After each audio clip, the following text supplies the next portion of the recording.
My name is Esther Gill, 32 years old. To my family, I'm a failed IT worker, the black sheep. But to the U.S. Department of Justice, I'm a digital criminal's worst nightmare.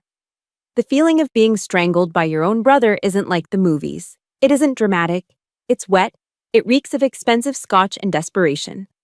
When Julian tightened that Hermes leather belt around my neck in my server room, he leaned close to my ear and hissed, "Die in silence, you bitch."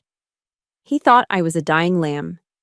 He checked his Rolex, counting the seconds until I stopped breathing. He laughed, wiping his sweat, believing that stepfather Frank's money would clean up this body just like every other mess. But Julian made a fatal mistake. He didn't know that the room he was standing in wasn't a home office. It was a SCIF, a sensitive compartmented information facility. And he had just filmed the evidence of his own crime in 4K resolution. If you believe justice cannot be bought, comment justice and subscribe. This story is for anyone who has ever been underestimated by their own family. It was 11:45 p.m. on a Tuesday when I pulled my beat-up Subaru into the driveway of the guest cottage. Greenwich, Connecticut was silent. It was that heavy, expensive kind of silence you only find in neighborhoods where the hedges are trimmed with laser precision and the neighbors communicate through lawyers. The main mansion, where Frank and my mother lived, loomed on the hill like a dark fortress. But my little cottage at the edge of the property was supposed to be my sanctuary. I had just come off an 18-hour shift at the DOJ field office. My eyes were burning. All I wanted was a hot shower and the anonymity of sleep. But as I reached for the front doorknob, my stomach dropped. It was unlocked. I never leave it unlocked. Paranoia isn't a disorder when it's your job description. I pushed the door open with my elbow, my hand instinctively hovering near my waistband, though I wasn't carrying my service weapon tonight. Then, the smell hit me. It wasn't the smell of a burglar, it was the smell of entitlement. Tom Ford oud wood mixed with the acrid stench of stale scotch. It was a scent that had dominated every Thanksgiving dinner and Christmas morning of my adult life. "Julian," I whispered, the dread pooling in my gut. I walked into the living room. It was a disaster zone. Cushions were slashed, books pulled from the shelves. I heard a crash from the back room, my office. My heart hammered against my ribs. That room was strictly off-limits. I ran to the doorway. Julian was there, standing amidst the humming black towers of my server racks. He looked manic. His Brooks Brothers shirt was unbuttoned at the collar, sweat glistening on his forehead. He was ripping cables out of a hard drive array, looking for a safe that didn't exist. "Where is it, Esther?" He spun around, his eyes bloodshot and wild. "Where does the old man hide the emergency cash? I know you have a stash here." "Julian, get out," I said, my voice steady, though my knees were shaking. "There's no cash here, you know that. Don't lie to me." He kicked one of the server towers, the metal dented with a sickening crunch. That rack alone was worth more than his car. "I need 50 grand by morning, Esther. The guys at the club, they aren't like Frank. They'll break my legs." "Gambling again." I stepped forward, trying to block his path to the main terminal. "Go home, Julian. Tell Frank, I'm not giving you anything." He laughed, a cruel, jagged sound. He stepped closer, looming over me. He was 6'2", a former Yale rower, built on protein shakes and arrogance. I was 5'5" of exhaustion. "You think you can tell me what to do?" He sneered, looking down at me with that familiar look of absolute disgust. "Look at this place. All these blinking lights. You think you're so smart, don't you? But you're just a glorified mechanic. You're just the help, Esther. You fix computers. You reboot Windows for a living. You are nothing." He reached for the main console. "Maybe I'll take this. Pawn it for parts." "Don't touch that," I snapped, grabbing his wrist. That was the trigger. The golden sun didn't like being touched by the help. He backhanded me. The force sent me spinning into the corner of the desk. I tasted copper. Before I could orient myself, he was on me. He didn't punch me again. That would leave bruises on his knuckles. Instead, I heard the distinct swish of leather sliding through loops. He unbuckled his belt. An orange Hermes belt with a gold H buckle. "You always were too loud," he muttered, wrapping the leather around his fists. He lunged. The leather loop dropped over my head before I could scramble away. He yanked it tight. The world instantly narrowed to a pinpoint. My windpipe was crushed against the stiff leather. I clawed at the belt, my fingernails scratching uselessly against the expensive grain. I looked up into his eyes.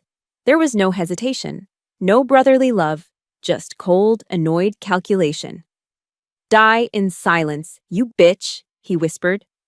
I tried to kick, but my body was going limp. My lungs were burning, screaming for oxygen that wouldn't come. I heard a sickening pop, cartilage in my throat giving way. The humming of the servers faded into a high-pitched ring. My vision went gray, then black. The last thing I felt was him checking his watch. I don't know how long I was out. Maybe a minute, maybe less. The first thing I registered was the pain. It felt like my neck was filled with broken glass. I gasped, a ragged, wet sound that tore through the room. I was lying on the anti-static floor mats. The room was empty. The door was ajar. Julian was gone. He thought he'd finished the job, or maybe he got spooked. My phone was 5 feet away on the floor. The screen was cracked. The instinct of a normal civilian would be to crawl to that phone and dial 911, to scream for help, to cry. But I didn't cry. I didn't reach for the phone. I rolled onto my stomach, my vision swimming. Every inch of movement sent shockwaves of agony down my spine. I dragged myself across the floor, gripping the edge of the desk to pull myself up. My fingers trembled, hovering over the keyboard. I wasn't an IT support girl. I was a senior forensic analyst, and I knew something Julian didn't. The camera system in this room wasn't recording to a cloud that could be deleted. It was a closed-circuit loop, buffering to the RAM. If the power cut, or if the loop overrode itself, the evidence would be gone forever. I had to lock it. I coughed, blood spattering on the enter key. With shaking hands, I bypassed the GUI and opened the command line. I typed in the sequence I had memorized for catastrophic scenarios. SHA-256, checksum, lock file, mirror to DOJ vault. I typed the 32-character encryption key. My vision blurred, but my muscle memory didn't fail. Click. Upload complete, chain of custody initiated. Only then did I let myself slide back down to the floor. I touched my neck. It was swelling rapidly. I looked at the screen. The file was safe. Julian wasn't just my brother anymore. He was Subject 0. And I had just signed his warrant. The pain in my neck was throbbing, a rhythmic drumbeat syncing with the adrenaline fading from my blood. I sat on the cold anti-static floor of my server room, staring at the progress bar on the screen. Chain of custody initiated. As I waited, my mind didn't stay in the present. Pain has a funny way of digging up old ghosts. It dragged me back 2 years, to a place that smelled not of blood and ozone, but of roasted turkey, sage stuffing, and old money. It was Thanksgiving at the Greenwich Country Club. If you've never been to a country club Thanksgiving in Connecticut, imagine a room full of people who hate each other, pretending to be a family for 3 hours while wearing sweaters that cost more than my first car. The dining hall was cavernous, lit by crystal chandeliers that probably cost more than a public school's annual budget. I was sitting at the far end of the table, the kids' end, even though I was 30 years old. Frank, my stepfather, sat at the head, holding court. He looked like the quintessential patriarch, silver hair perfectly coiffed, a glass of 18-year-old Macallan in his hand, his face flushed with the self-satisfaction of a man who owns everything he looks at. "And this," Frank boomed, clapping a heavy hand on Julian's shoulder, "is the future. Yale Law, top of his class. Just got an offer from Cravath." The guests, a mix of Frank's business partners and local politicians, oohed and ahed. They raised their glasses to Julian. Julian sat there, soaking it in, swirling his wine with that arrogant smirk I knew so well. He wasn't top of his class. Frank had donated a new library wing to ensure Julian didn't flunk out. But facts didn't matter in Greenwich. Only the narrative mattered. Then, a woman with too much Botox and a diamond necklace the size of a golf ball turned her gaze toward me. "And what about you, dear?" she asked, her voice dripping with polite disinterest. "What do you do?" I opened my mouth to speak. I wanted to say, "I work for the Department of Justice. I track human traffickers and cyber terrorists. But Frank cut in before I could make a sound. Esther? He laughed, a dismissive, airy sound. Esther is our little techie. She fixes computers. You know, if your printer jams or your Wi-Fi acts up, she's the one to call. She's finding her way. She fixes computers. The table chuckled. I forced a smile, taking a sip of water to wash down the bile rising in my throat. I wasn't a person to them. I was a utility. I was the help. That dynamic wasn't new. It was the foundation of our entire family architecture. In Frank's ledger, children were classified into two columns: assets and liabilities, investments and expenses. Julian was the investment. I remember his 18th birthday clearly. We were standing in the circular driveway. Frank led him outside, eyes twinkling, and presented him with a brand new BMW M4 convertible. Midnight blue. A man needs a machine that commands respect, Frank had said, tossing him the keys. My 18th birthday was different. I didn't get a car. I got a lecture. Frank sat me down in his mahogany-paneled study. Esther, he said, looking over his reading glasses, I'm not paying for your college. Handing you money would cripple your character. You need to learn the value of $1. You need to pull yourself up by your bootstraps. So while Julian crashed his BMW twice and had Frank's lawyers make the DUIs disappear, I was filling out FAFSA forms. While Julian spent his summers on a yacht in the Mediterranean, I was working double shifts at a data center to pay off my student loans. I drowned in debt while living in a mansion, a paradox that only the stepchild of a billionaire could understand. But the moment that really defined us, the moment that paved the way for tonight, happened just 6 months ago. I was in the living room of the main house, sitting on the sofa with my laptop. I was running a diagnostic on a DOJ secure line, but to the naked eye, I just looked like I was browsing the web.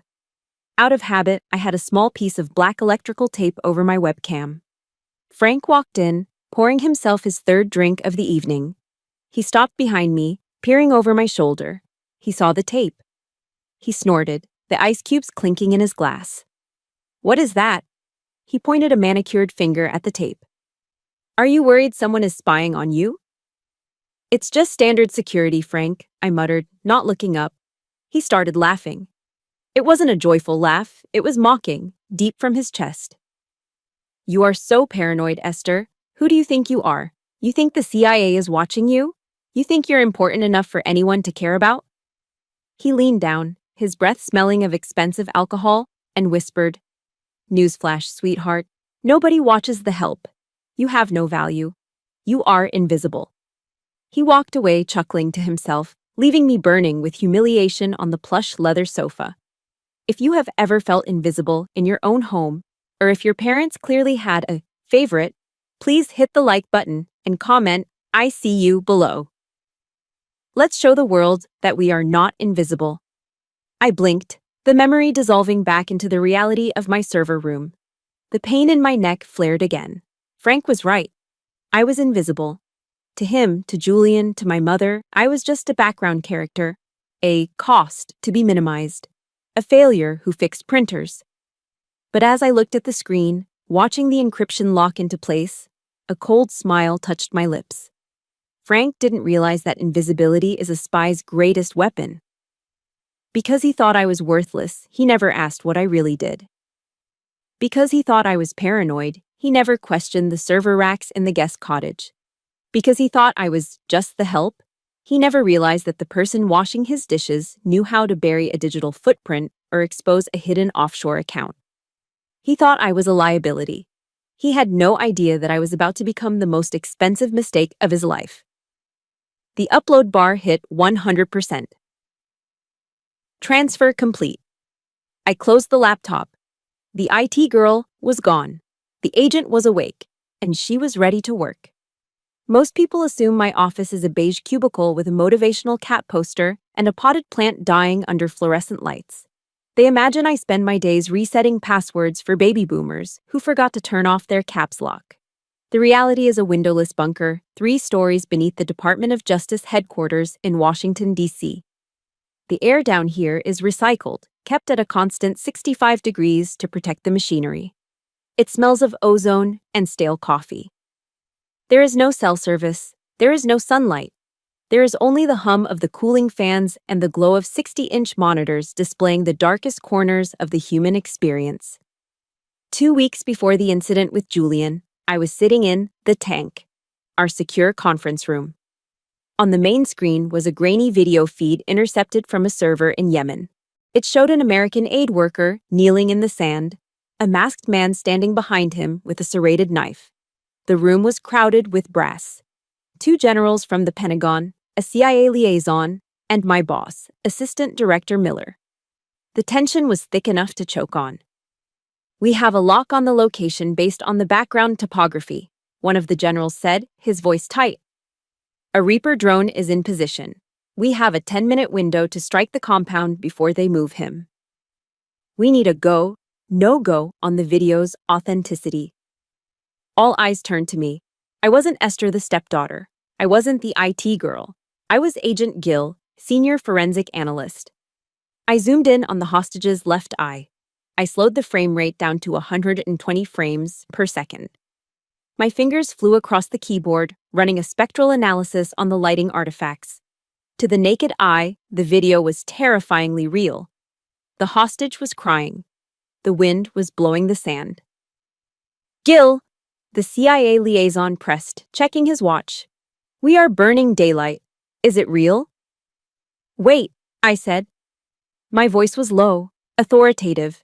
It didn't tremble. I isolated the shadow cast by the hostage's nose. I cross-referenced it with the solar angle for that specific latitude in Yemen at this time of day. "The shadow vector is off by 3 degrees, I said, pointing at the screen. "And look at the pulse in his neck. I'm running a blood flow algorithm. The pixel coloration changes don't match a human heart rate. It's a loop. Are you sure?" The general leaned forward, his knuckles white on the table. "If we don't strike, and this is real, that man dies." I looked up. I looked the general dead in the eye. "It's a deep fake, General, generated by a GAN algorithm. If you drop that bomb, you're hitting an empty building, or worse, a building full of civilians they want you to kill for propaganda. The hostage isn't there." The room went silent. The CIA liaison looked at Miller. "Director, she's betting a lot on a shadow." Miller didn't even blink. He crossed his arms. "If Gill says it's a fake, it's a fake. Stand down, General. Abort the strike." 10 minutes later, intelligence confirmed it. The hostage had been moved 2 days prior. The building was a trap rigged with explosives. I had just saved the lives of a drone operator's conscience and a dozen innocent civilians. Miller walked by my desk later that night as I was packing up. He didn't offer praise. We didn't do praise down here, but he nodded. "Good catch, Gill. Go home. Get some sleep." "Yes, sir." That was the life I lived. Respected, essential, powerful. But then came the hardest part of my day, the transition. I took the elevator up to the parking garage. I sat in my beat-up Subaru and took a deep breath. I took off my DOJ lanyard and hid it in the glove compartment. I took off the sharp, tailored blazer I wore for meetings and pulled on a shapeless, oversized cardigan. I checked my reflection in the rearview mirror and consciously softened my eyes. I practiced slumping my shoulders, erasing the confidence, erasing the agent. I had to become Esther again. The drive to Greenwich usually took an hour, but mentally it was a journey between 2 different dimensions. I often thought about telling them. I fantasized about slamming my badge onto the mahogany dining table and watching Frank's jaw drop. But then I remembered the brunch. It was a Sunday, 6 months ago.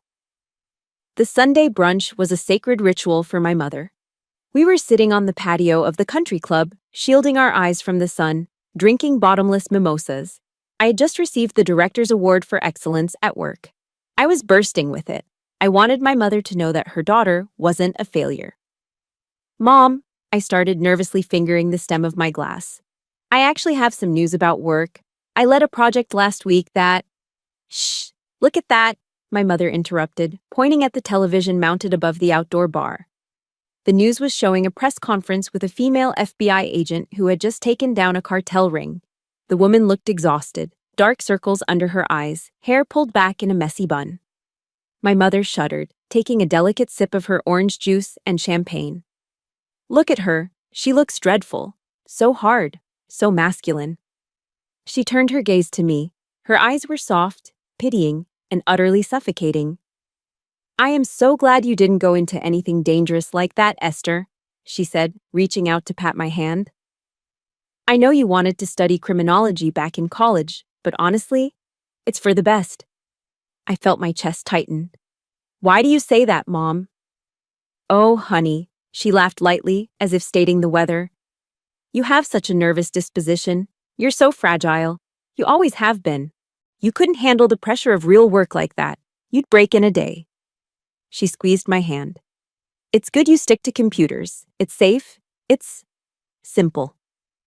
Just like you. I looked at her. I thought about the drone strike. I thought about the human traffickers I'd tracked through the dark web. I thought about the dead bodies I'd seen in crime scene photos without flinching. Fragile. I swallowed the truth along with the rest of my mimosa. It burned going down. You're right, Mom, I said, my voice quiet, small, obedient. I'm lucky to have a simple job. That was the moment I decided they would never know. Their ignorance wasn't just a shield for me. It was the only way I could tolerate them. If they knew who I was, they would have to admit they had been wrong about me for 30 years. And people like Frank and my mother don't admit mistakes. They just rewrite history. So, I let them have their version of Esther. The invisible girl. The disappointment. But as I lay on the floor of my server room, watching the chain of custody upload complete, I realized that the double life was over. The fragile girl had just died on this floor. And the woman who stood up, wiping the blood from her lip, was the one who decided when the drone struck. Waking up didn't feel like rising from sleep. It felt like being dragged underwater. The first thing I registered was the sound. The rhythmic, monotonous beep, beep, beep of a heart monitor. The second was the smell. Antiseptic, floor wax, and the vague metallic scent of filtered air. I tried to turn my head, but I couldn't. My neck was encased in a rigid foam collar. The panic hit me instantly. A sharp, cold spike of adrenaline. I gasped, but the air wouldn't go down smoothly. My throat felt like it had been scrubbed with steel wool. Easy, easy now, a male voice said from the corner of the room.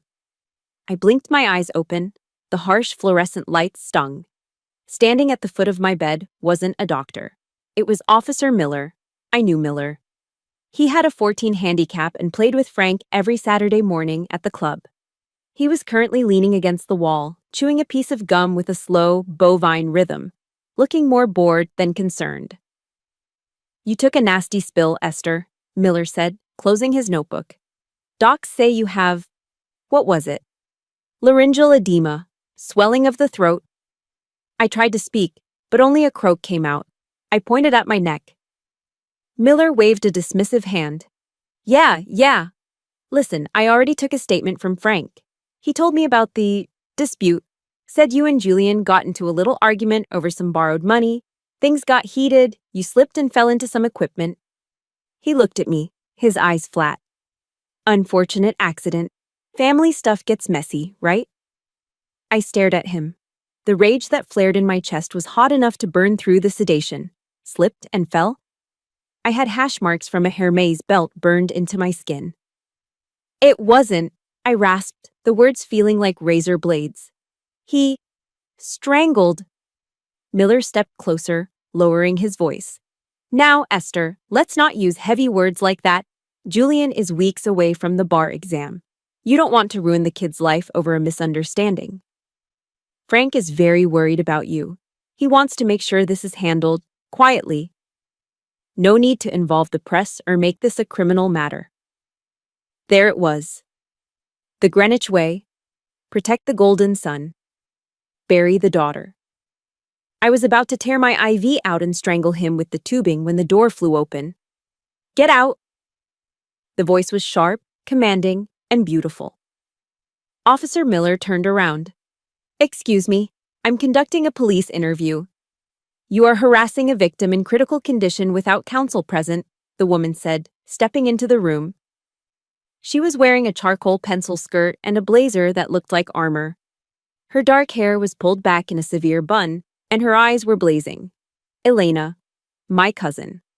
Or rather, my second cousin on my father's side, the side Frank liked to pretend didn't exist. She was an assistant district attorney in Manhattan, and she was the only person in my bloodline who didn't care about Frank Gill's money. Elena, Miller shifted uncomfortably. I'm just getting the facts. I know exactly what you're doing, Miller, Elena snapped, walking past him to stand by my bed. I saw your squad car parked next to Frank's Mercedes outside. You aren't here for the facts. You're here for damage control. Now, get out before I call your captain and file a complaint for obstruction of justice. Miller hesitated, looked at me, then at Elena. He knew he was outgunned. He capped his pen. I'll be outside if she wants to make a formal statement. He slipped out, closing the door behind him. The moment he was gone, Elena's posture softened. She dropped her bag on the chair and grabbed my hand. Her fingers were warm. Oh, Essie, she whispered, using the nickname only she remembered. Look at you. I squeezed her hand. I needed to talk. I needed to act. Water, I wheezed. She quickly poured a cup and held the straw to my lips. The cool liquid soothed the fire in my throat, but swallowing was agony. Frank called me, Elena said, her voice trembling with suppressed anger. He said you had a breakdown and hurt yourself. He wanted me to come talk some sense into you regarding legal action. He wants you to sign an NDA.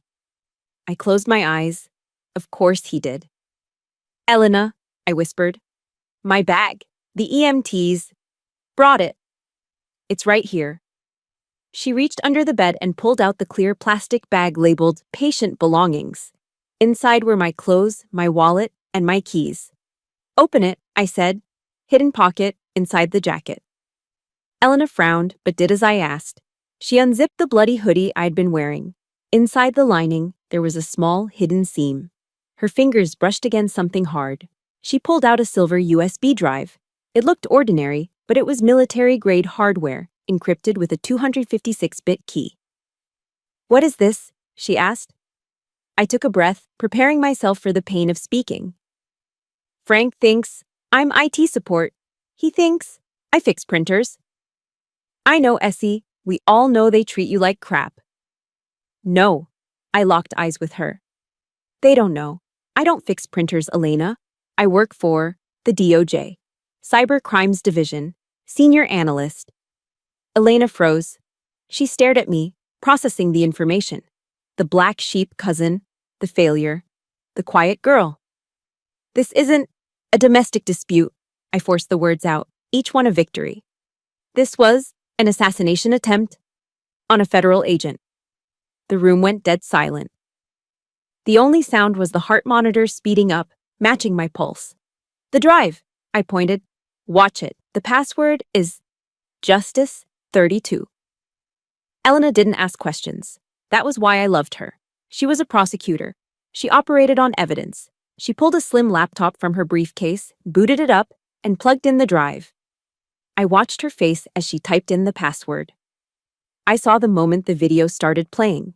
I saw the reflection of the screen in her glasses, the 4K footage of the server room. Elena's hand flew to her mouth. She watched Julian storm in. She watched him smash my equipment. She watched him scream at me. And then, she watched him unbuckle his belt. I turned my head away. I couldn't watch it again. I just listened to the audio coming from her laptop speakers, the sickening crack of the cartilage, the sound of Julian grunting with effort. And then, that whisper, clear as day. Die in silence, you bitch! Elena slammed the laptop shut. When she turned to look at me, she was crying. But they weren't tears of sadness. They were tears of pure, unadulterated fury. Her jaw was set so hard I thought her teeth might crack. He checked his watch, she whispered, her voice shaking. He checked his watch while he was killing you. Frank, we'll try to bury this, I said. Elena stood up. She wiped her face with the back of her hand. She looked at the door where Officer Miller had stood, then back at me.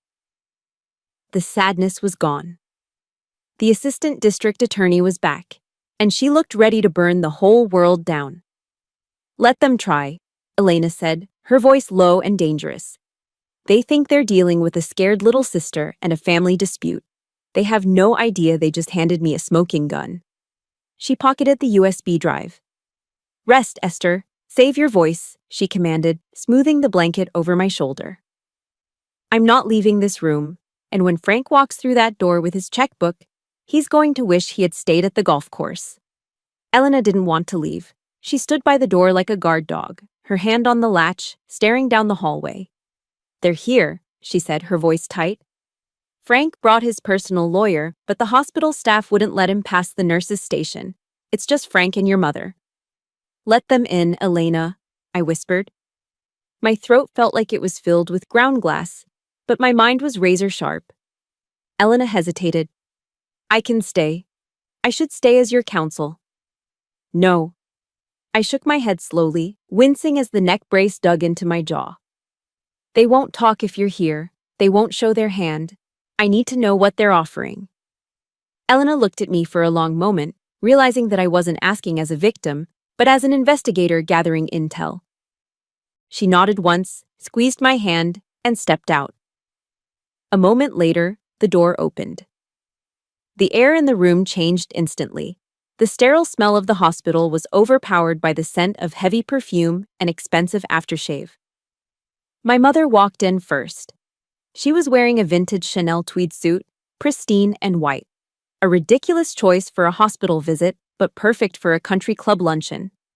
Her face was pale, her makeup flawless, her eyes hidden behind oversized sunglasses, which she slowly removed. Frank followed. He was wearing his deal-closing suit, navy blue, pinstriped, custom-tailored on Savile Row. He stopped at the foot of the bed, creating distance. I waited. I waited for the question any normal parent would ask. "Are you okay? Does it hurt? Who did this?" Frank sighed, a sound of immense inconvenience. He didn't look at my eyes. He didn't look at the purple and black bruising that strangled my throat. Instead, he looked at his left wrist. He stared at the face of his Rolex Submariner, tapping the crystal face as if checking how much time this little detour was costing him. "You really did a number on him, Esther," Frank said. I blinked. I thought I had misheard.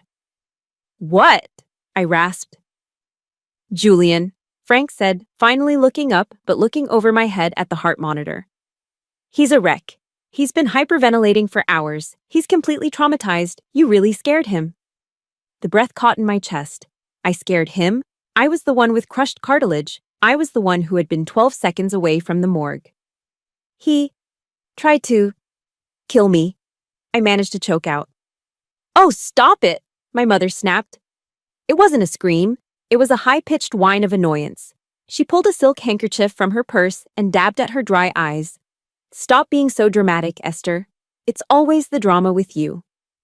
She walked to the side of the bed, looming over me. "He is weeks away from the bar exam. Do you have any idea the pressure he is under, the stress? And then you go and provoke him like that? You know he has a temper when he's anxious. You should have just given him what he needed." "He wanted 50,000 for gambling," I whispered. "So?" Frank cut in, his voice hard. "We have the money. That's not the point. The point is that you backed him into a corner. You triggered him." I lay there, frozen. This wasn't just denial. This was gaslighting tailored to the level of an art form. In their narrative, my throat had assaulted Julian's belt. Frank walked around to the side table. He didn't sit down. He reached into his jacket pocket and pulled out the one thing he believed could fix any problem in Western civilization: his checkbook. The leather cover creaked as he opened it. He pulled a gold fountain pen from his pocket. The scratching of the nib on the paper sounded deafening in the quiet room. "We need to put this behind us," Frank said, his tone shifting to a business negotiation. "We have a strategy. Miller has already filed the preliminary report as an accidental injury. You tripped over some server cables in your office and fell neck first onto a blunt object." He ripped the check out. He held it between two fingers, waving it slightly like he was offering a treat to a dog. "I know you're drowning in those student loans," Frank said, his voice dropping to a conspiratorial whisper. 50,000, right? Plus interest? That's a heavy weight for a girl your age. He placed the check on the bedside table, right next to my water cup. "I'm prepared to wipe that debt clean today," Frank continued. "And your mother and I have been talking. That guest cottage is too small. We found a lovely condo in Stamford. 2 bedrooms, secure building. We'll put the down payment and the first year of mortgage in your name." My mother nodded eagerly, sniffing. "It has a balcony, Esther. You'd love it. You can start fresh, away from the main house." "All we need," Frank said, capping his pen with a sharp click, "is for you to sign the affidavit confirming the accident. No police, no press, no ruined careers. We stay a family." I stared at the check. It was face up. The number was written in Frank's jagged, aggressive handwriting. It was enough money to change the life of the old Esther. It was freedom from the debt that had shackled me since I was 18. But as I looked at that piece of paper, something inside me snapped. Not like a bone, but like a lock falling into place. For 30 years, I had craved their approval. I had wanted them to love me. I had taken the insults, the neglect, the IT girl jokes, just hoping that one day they would see me. Now, they saw me. And they had put a price tag on my life. To them, my breath, my voice, and my dignity were worth exactly the price of a mid-range condo and a student loan payoff. They weren't my parents. They were targets. They were hostiles. I looked up at Frank. For the first time, he met my eyes. He looked expectant, arrogant, waiting for the gratitude. I didn't scream. I didn't throw the water in his face. That's what a daughter would do.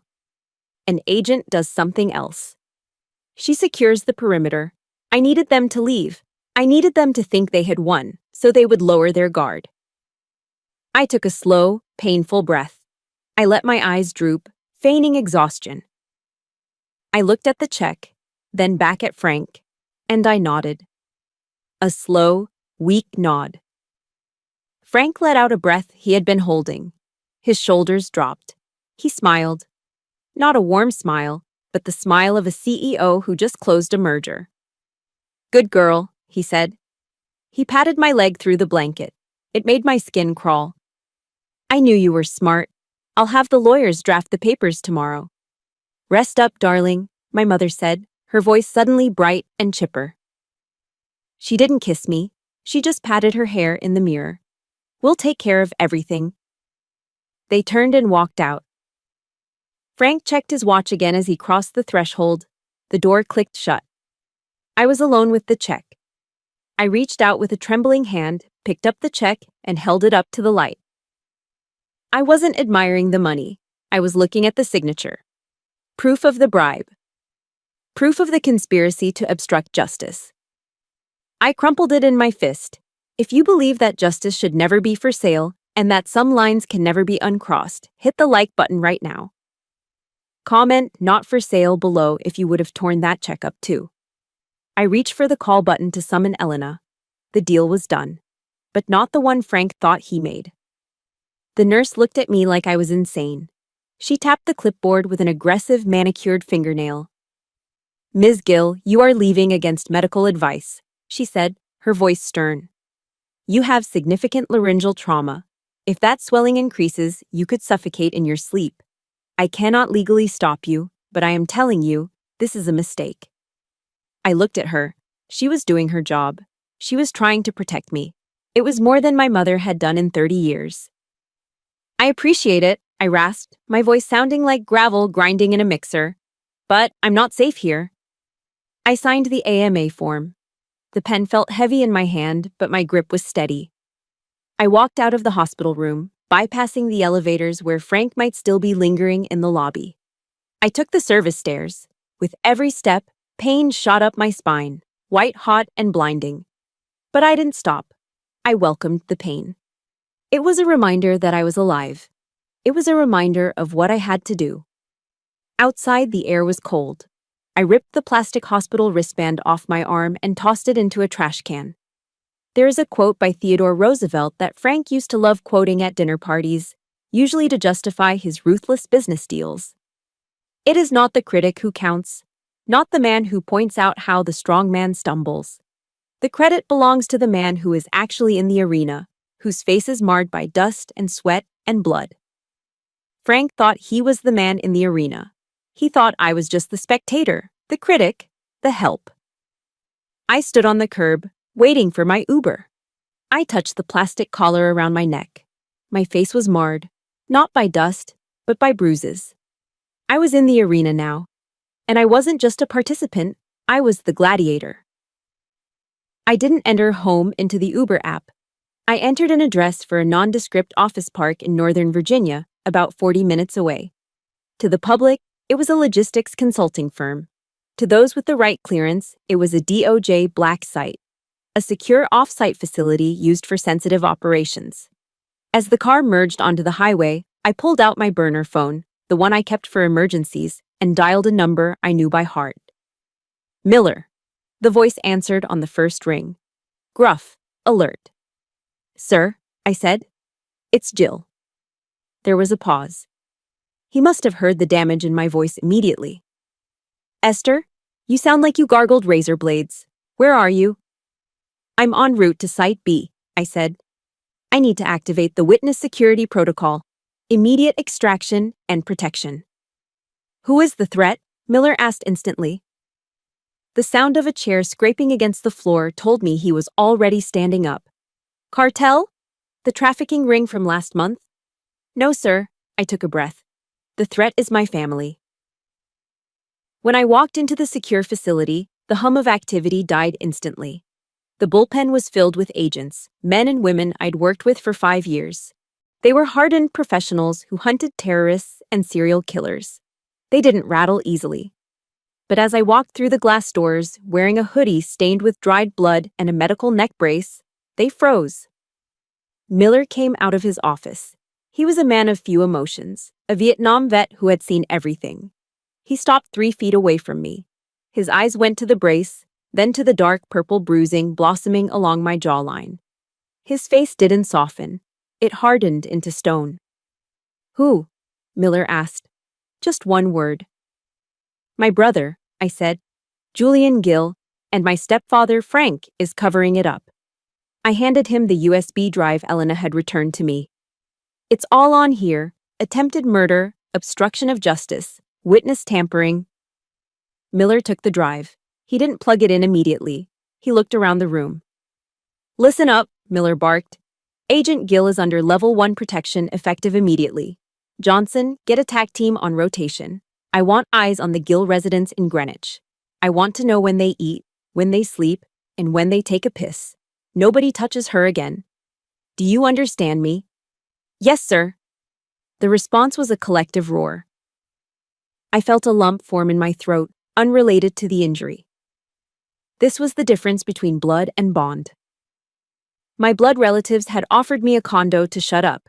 My colleagues were ready to go to war for me. Miller guided me into a conference room where a man in a sharp suit was already waiting.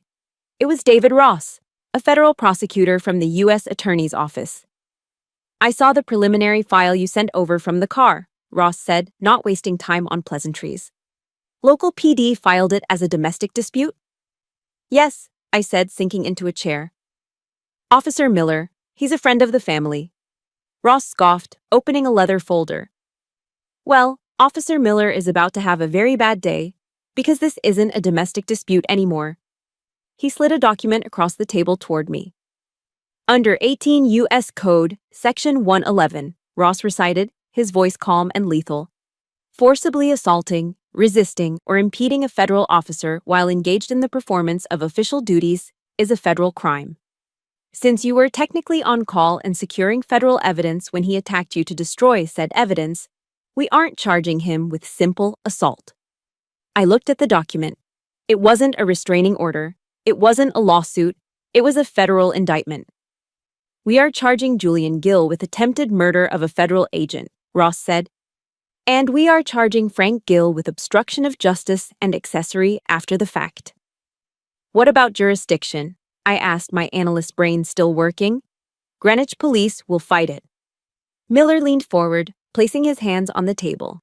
Let them fight. We are the Department of Justice. We don't ask for permission. We take jurisdiction.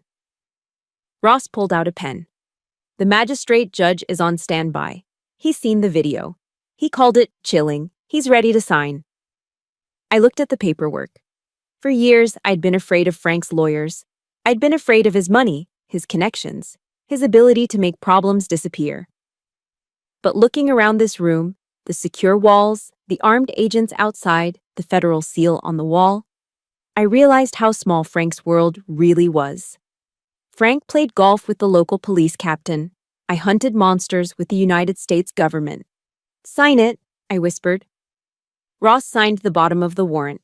The scratch of his pen was loud in the quiet room. It was the sound of a hammer dropping. Miller looked at me. We pick him up tomorrow. How do you want to handle it? I thought about the country club. I thought about the BMW. I thought about Julian's arrogance, his belief that he was untouchable because he was a golden son. Tomorrow is Wednesday, I said, a cold calm settling over me. Wednesday is Julian's golf day. He tees off at 9 a.m. I looked up at Miller. Don't take him at the house, I said. Take him on the first tee, in front of everyone. Miller nodded, a grim smile touching his lips. Done. The hunt was on. And for the first time in my life, I wasn't the prey. The unspoken rule of the Greenwich Country Club is silence. Absolute, reverent silence, especially on the first tee box at 9 a.m. on a Wednesday. Julian stood at the tee, testing the weight of his $1,000 titanium driver. He was wearing pristine white slacks and a pastel pink polo shirt, the uniform of the leisure class. Around him stood 3 business associates, men who were there to curry favor with Frank, and by extension, with the golden son. 4, Julian joked as he took a practice swing, slicing the air with an arrogant whoosh. I'm telling you, boys, the merger is a done deal. My old man has the regulators in his pocket. He stepped up to the ball, wiggling his hips, preparing to drive. The morning was perfect. The birds were singing.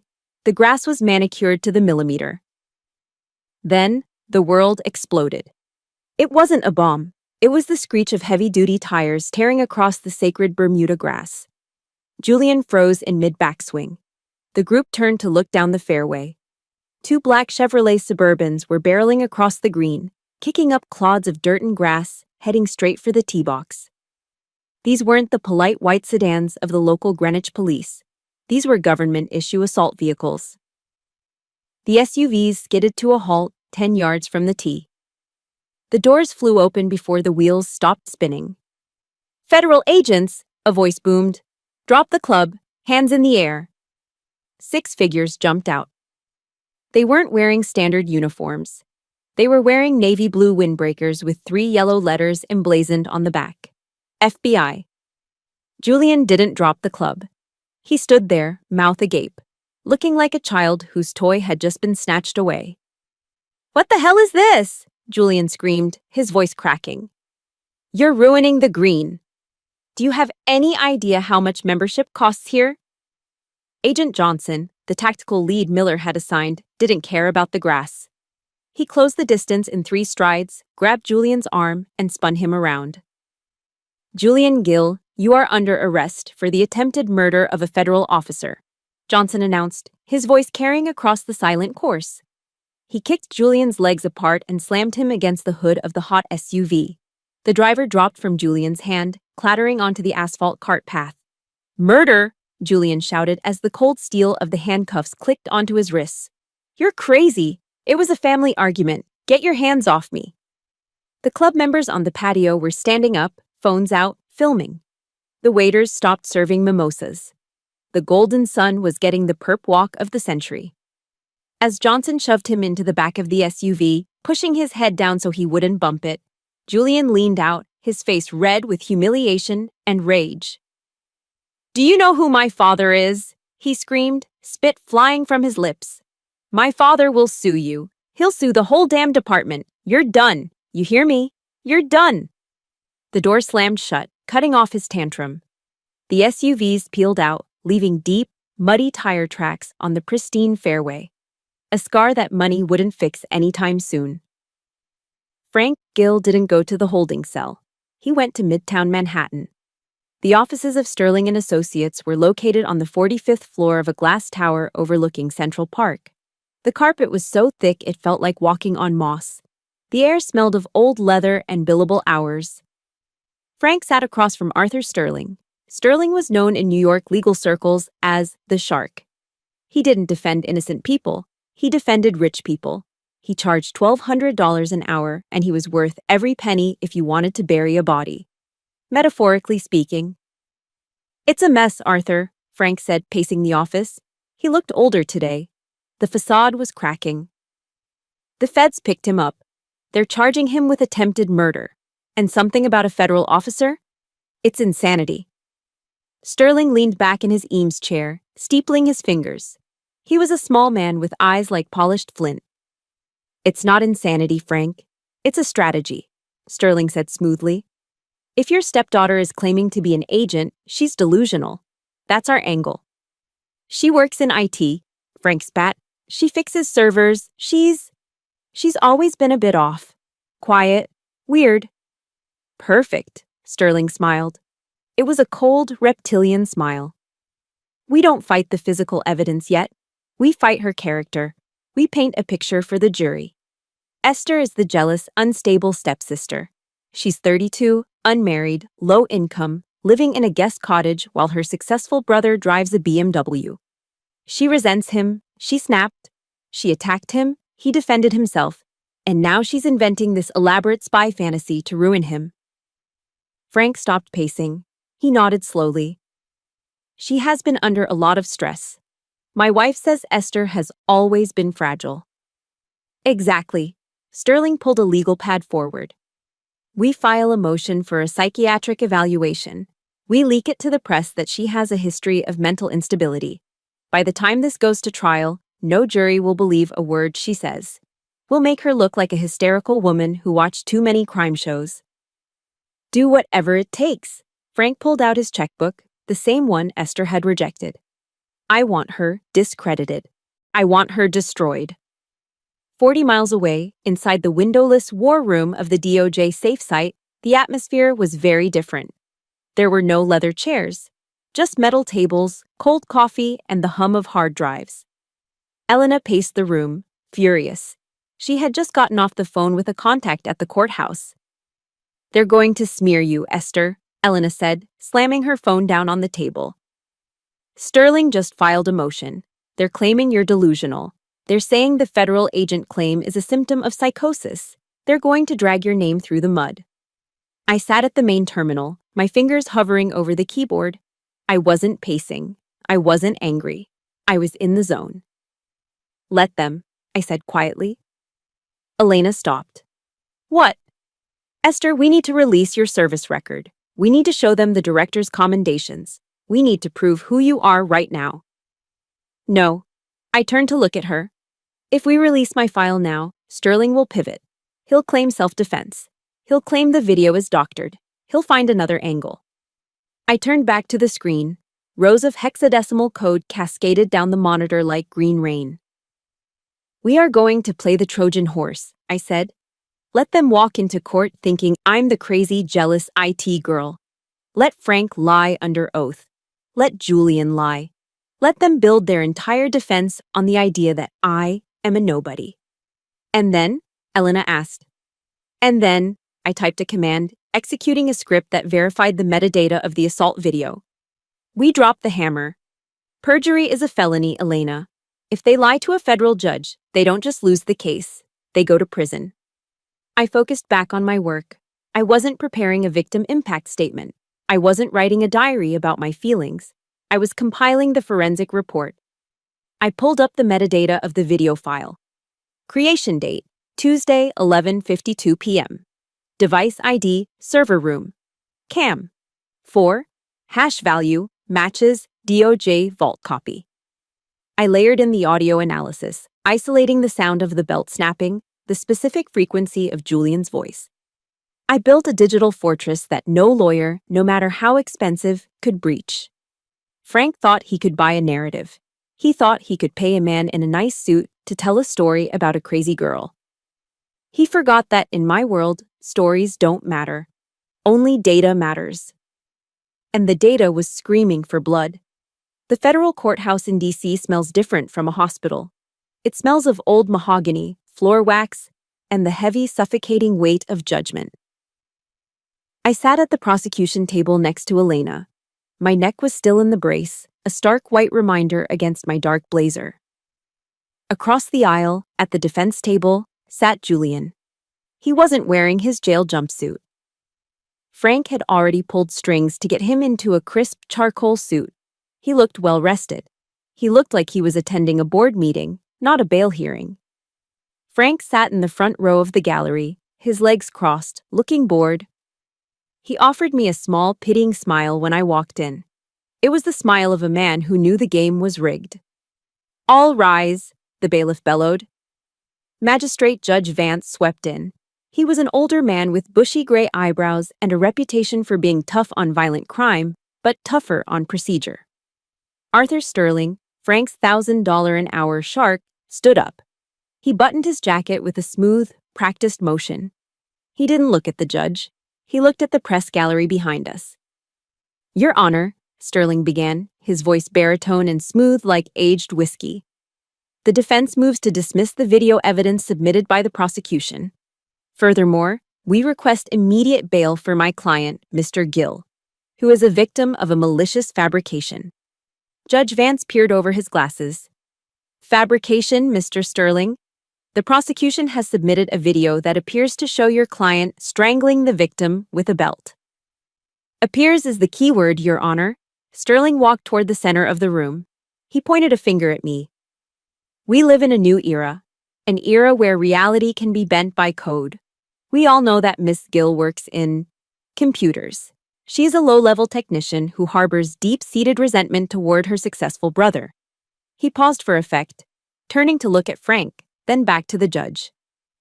"Ms. Gill is 32, unmarried, financially unstable, and living in her parents' guest house. She is jealous of Julian's success.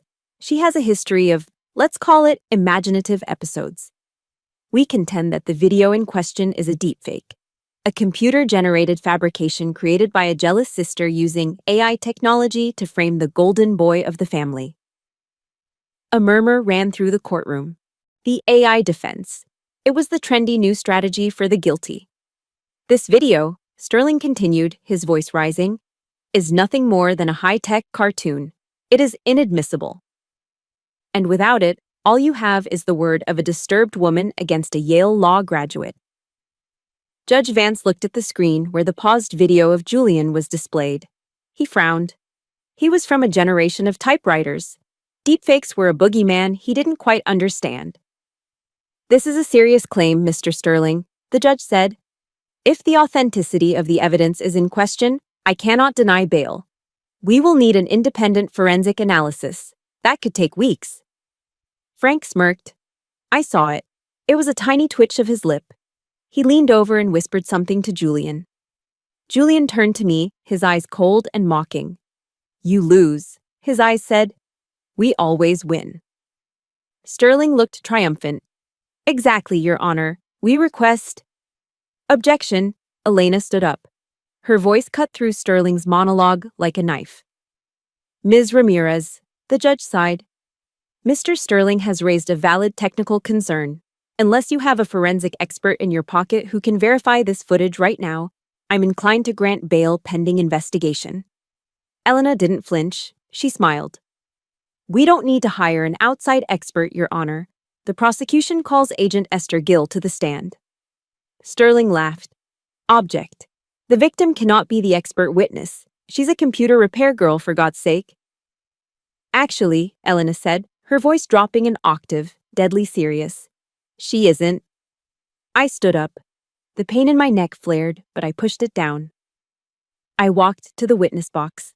I didn't look at Julian. I didn't look at Frank. I kept my eyes on the judge. I placed my hand on the Bible. "I do."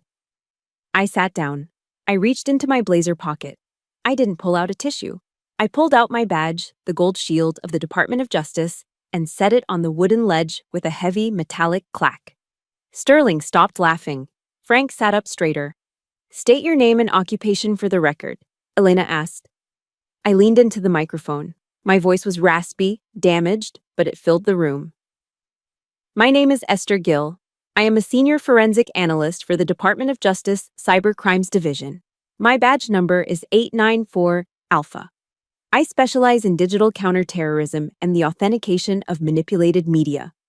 The silence that followed was absolute. Sterling looked like he had swallowed a lemon. Frank's face went from arrogant to ashen gray in the span of 2 seconds. "Agent Gill," Elena continued, "can you address the defense's claim that this video is a deepfake?"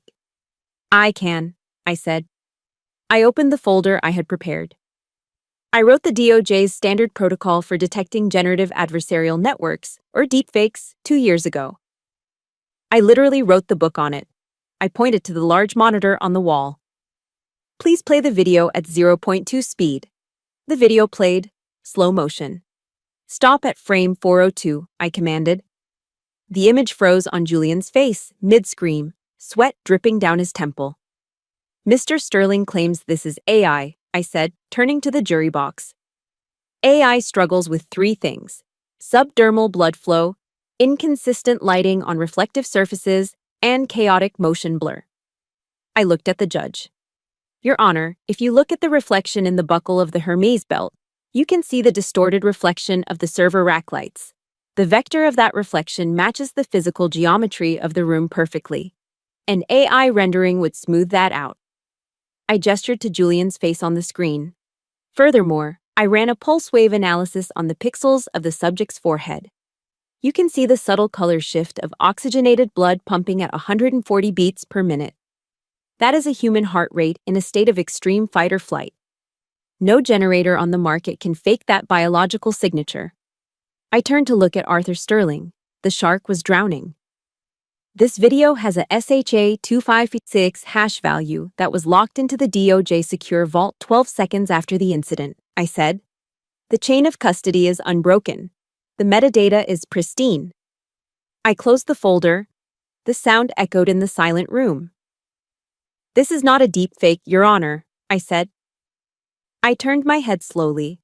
I looked past Julian, who was trembling. I looked past Sterling, who was frantically shuffling papers. I looked straight at Frank in the front row. Frank looked small. For the first time in my life, the giant who controlled the money, the cars, and the narrative looked absolutely terrified. He realized that the invisible girl had been watching him the whole time. I held his gaze. "It is not a simulation," I said. "It is a verdict." Judge Vance stared at me for a long moment. Then he looked at the defense table with disgust. "Mr. Sterling," the judge's voice was like gravel, "your motion to dismiss is denied, and considering the violent nature of the crime and the overwhelming evidence presented by Agent Gill, bail is denied." The gavel banged. "Remanded the defendant to custody." 2 marshals stepped forward. They grabbed Julian by the arms. He didn't scream this time. He didn't threaten to sue. He looked at Frank, begging for help. But Frank didn't move. He sat frozen, staring at the badge on the witness stand, realizing that all the money in the world couldn't buy his way out of this room. The sound of a federal plea agreement being signed isn't a bang. It's a scratch. A dry, pathetic scratching of a ballpoint pen against cheap government paper that signals the end of a life. 2 weeks had passed since the bail hearing. 2 weeks of Arthur Sterling, the shark, thrashing in the water, trying to find a loophole. But there were no loopholes. The metadata I had provided was a steel cage. The forensic evidence was airtight. We were in a small conference room adjacent to the courtroom holding cells. It smelled of stale coffee and industrial cleaner. Julian sat at the metal table.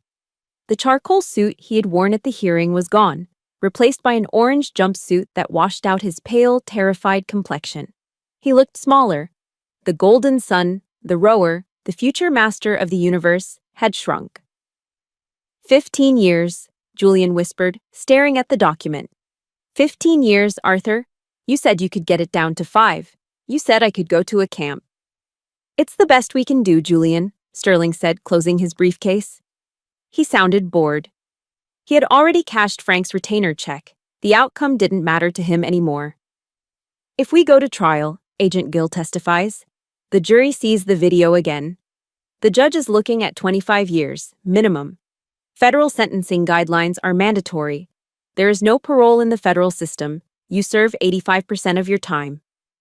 But that's my whole life, Julian's voice cracked. Tears, hot and snotty, began to stream down his face. I'll be 50 when I get out. 50. He looked up at the glass partition where Frank and my mother were watching from the other side. They couldn't hear him, but they could see him. Julian didn't look at them with love. He looked at them with a sudden, venomous hatred. He slammed his hand on the table, rattling his shackles. He promised, Julian screamed, pointing a trembling finger at Frank through the glass. He told me he could fix anything. He lied. Look at him. He's just standing there. Sign it, Julian, Sterling said coldly. Julian signed. He wept openly, his shoulders heaving, all dignity gone. He wasn't a man taking responsibility. He was a spoiled child realizing that the credit card had finally been declined. The U.S. Marshals didn't care about his tears. They hauled him up by his armpits. Let's go, the lead marshal said. They led him out into the hallway to transport him to the van. As the heavy doors swung open, the noise of the courthouse rushed in. I was standing near the elevators with Elena and Agent Miller.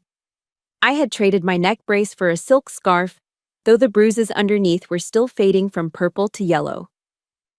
I watched them walk Julian past his parents. Mom! Dad! Julian wailed, twisting in the marshal's grip. My mother brought a hand to her mouth, stifling a sob. But she didn't reach out for him. She shrank back against the marble wall, terrified that a reporter might snap a photo of her touching a convict. Frank didn't even look at Julian. He was staring at the floor, his face a mask of red-hot fury. And just like that, Julian was gone. The elevator doors slid shut, severing the golden sun from the world of country clubs and convertibles forever. The hallway was silent for a moment. Then Frank looked up. He saw me. The sight of me, standing tall, calm, surrounded by federal agents, seemed to snap something inside his brain. The veneer of the civilized CEO vanished. The beast that lived beneath the tailored suits lunged forward. Frank charged down the hallway. You! He roared, his voice echoing off the high ceilings. Are you happy now? Are you satisfied? Elena stepped forward, her lawyer instincts kicking in, ready to verbally intercept him. Agent Miller's hand went to his holster, his eyes narrowing. But Frank ignored them. He stopped 5 feet from me, breathing heavily, his face contorted into a rictus of hate. You ungrateful little traitor, Frank spat, pointing a shaking finger at my face. We gave you a home. We put clothes on your back. And this is how you repay us. You destroyed this family. You ruined his life over a bruise. A bruise. My mother was behind him, her eyes cold and hard. I hope you're proud of yourself, Esther, she hissed. Everyone in Greenwich is talking. We can't even show our faces at the club. You've humiliated us. That's all you care about, Elena shouted, stepping in front of me. Your reputation? Your son almost killed her, and you're worried about the damn country club? She provoked him, Frank screamed, stepping closer, his fists clenched at his sides. She's always been jealous of him. She's a cancer in this family. You are dead to us, do you hear me? Dead! Frank looked like he was about to lunge. Miller took a step forward to tackle him. But I moved first. I didn't step back. I didn't flinch. I didn't shout. I stepped out from behind Elena. I looked Frank directly in the eyes, and I raised my right hand. I held it up, palm facing out, fingers pressed tight together, thumb tucked in. It wasn't a wave. It wasn't a casual gesture. It was the universal, tactical signal used by law enforcement and military personnel across the globe. Stop. The motion was sharp, precise, and absolute. Frank froze. It wasn't just the hand. It was the energy behind it. For 30 years, he had looked at me and seen a scared little girl he could bully. A girl who would shrink, a apologize, and beg for approval. But the woman standing in front of him now wasn't that girl. The woman in front of him was an agent who had directed drone strikes and hunted cartels. The eyes staring back at him were cold, dead, and utterly unafraid. I held the pose, I held his gaze. I didn't blink. The silence stretched, heavy and suffocating. Frank's mouth opened and closed, but no words came out. He looked at my hand, then at my eyes, and for the first time, he saw the wall he couldn't break. He realized that if he took one more step, if he said one more word, the consequences would be catastrophic. He faltered. He took a half step back. The bully had met the wall. I didn't say, "It's over." I didn't say goodbye. Those words implied a relationship, a conversation. We didn't have a relationship anymore. We were strangers. I lowered my hand slowly. I adjusted the lapel of my blazer. I turned to Elena and Miller. "We're done here," I said. My voice was calm, steady, barely above a whisper. I turned my back on Frank and my mother. I started walking toward the exit. "Esther!" Frank yelled after me, his voice cracking, sounding desperate and small in the vast hallway. "Don't you walk away from me, I'm speaking to you." I kept walking. Click, click, click. The sound of my heels on the marble floor was rhythmic, precise, and final. I didn't speed up. I didn't slow down. I didn't look back to see them standing there in the ruins of the life they had built on lies. I walked through the double doors and out into the bright, blinding sunlight of Washington, D.C. The air tasted sweet. It tasted like ozone and exhaust and cherry blossoms. It tasted like freedom. The placard on the door of my new office didn't just say Esther Gill. It read, "Unit Chief Esther Gill, Domestic Threat Digital Response." It had been 6 months since the trial, 6 months since Julian traded his tailored suits for a federal jumpsuit, and 6 months since I walked away from Frank in that marble hallway.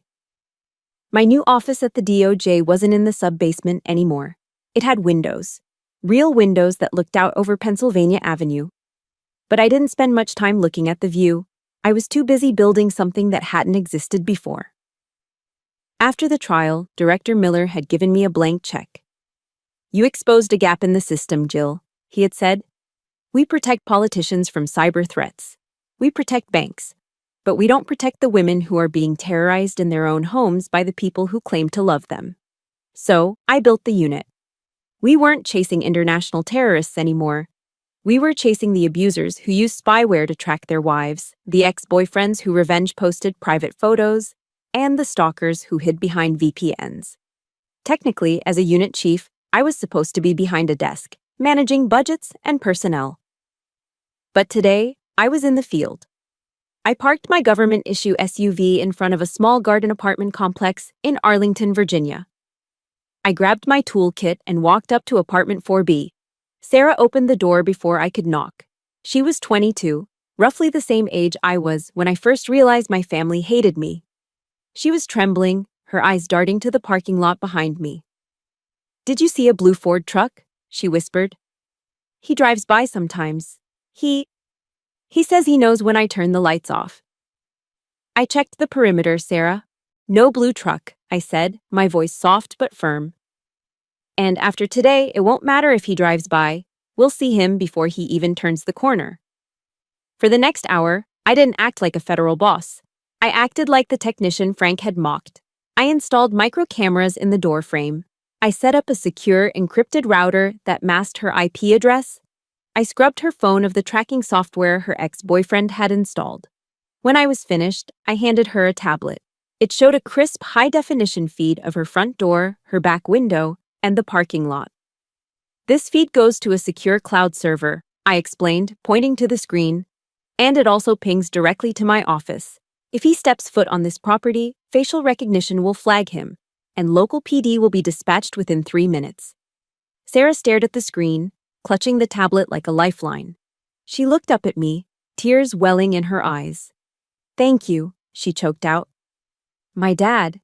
He told me I was being paranoid. He said I was imagining things." I felt a phantom ache in my neck, a ghost of the pain from 6 months ago. I knew that feeling, the feeling of being gaslit until you question your own sanity. I reached out and placed a hand on Sarah's shoulder. "You are not paranoid, Sarah," I said, looking her dead in the eye. "You were in danger, but you aren't anymore. You are protected." She exhaled, a long, shuddering breath of relief that she had probably been holding for months. That sound was better than any paycheck. It was the sound of a life being given back. That evening, I returned to my new apartment in the Navy Yard district. It was a far cry from the guest cottage in Greenwich. It was a high-rise with floor-to-ceiling glass overlooking the Potomac River. It was modern, clean, and most importantly, it was mine. Paid for with my salary, secured by my own code. I made a cup of chamomile tea and sat on the beige sofa, watching the lights of the city reflect off the water. The silence here wasn't heavy or oppressive, it was peaceful. My phone buzzed on the coffee table. I glanced at it. The caller ID didn't show a name, just a blocked number. But I knew who it was. They had been trying to reach me from burner phones and hotel lines for weeks. A voicemail icon popped up. I hesitated. My thumb hovered over the screen. Part of me, the old Esther, the daughter who just wanted to be loved, wanted to delete it without listening. But the new Esther, the unit chief, needed to confirm the intel. I pressed play. "Esther." It was my mother's voice. She sounded older, frail. But the manipulation was still there, woven into the timbre of her voice like a poison thread. "It's your mother. Please, pick up. We're staying at a hotel in the city. The bank seized the house in Greenwich, Esther. Frank is having heart palpitations. And Julian, oh God, Julian is having such a hard time in that place. He's losing weight." She paused, taking a shaky breath. "We are a family, Esther. Families forgive.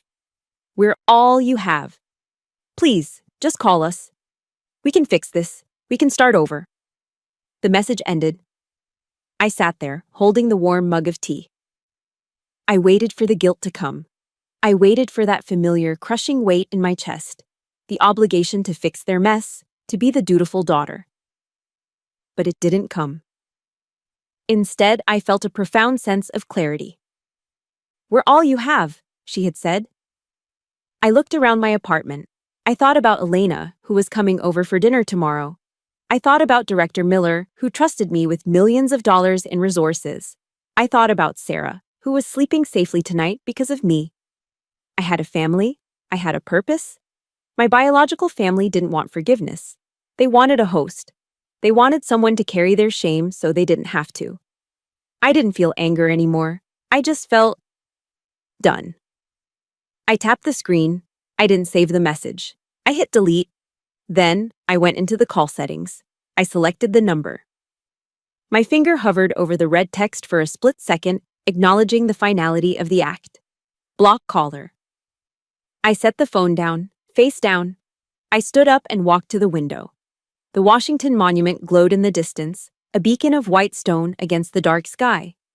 There is a verse in the Bible, Luke 8:17, that had kept me sane during those long years in the dark. "For there is nothing hidden that will not be disclosed, and nothing concealed that will not be known or brought out into the open." For a long time, I thought that verse was a threat, a warning that my secrets would be found out. But now I realized it was a promise. God hadn't ignored me when I was the invisible girl in the guest cottage. He was hiding me. He was preparing me. He was forging me in the dark so that when the time was right, I could bring the truth into the light. I wasn't the black sheep anymore. I wasn't the victim. I leaned my forehead against the cool glass, looking out over the city I'd sworn to protect. I was no longer invisible. I was watching. And for the first time in my life, I liked what I saw. My case file is officially closed, but the mission continues. I shared my story because I know too many of you feel invisible in your own homes, undervalued by the people who should love you most. But remember, silence is not weakness, and your worth is not defined by their approval. If my victory gave you a spark of hope today, please type, "I am worthy" in the comments below. It's a small step, but it changes everything. And if you want to hear more stories where justice wins, hit that subscribe button. Welcome to the resistance. I'll see you in the next file.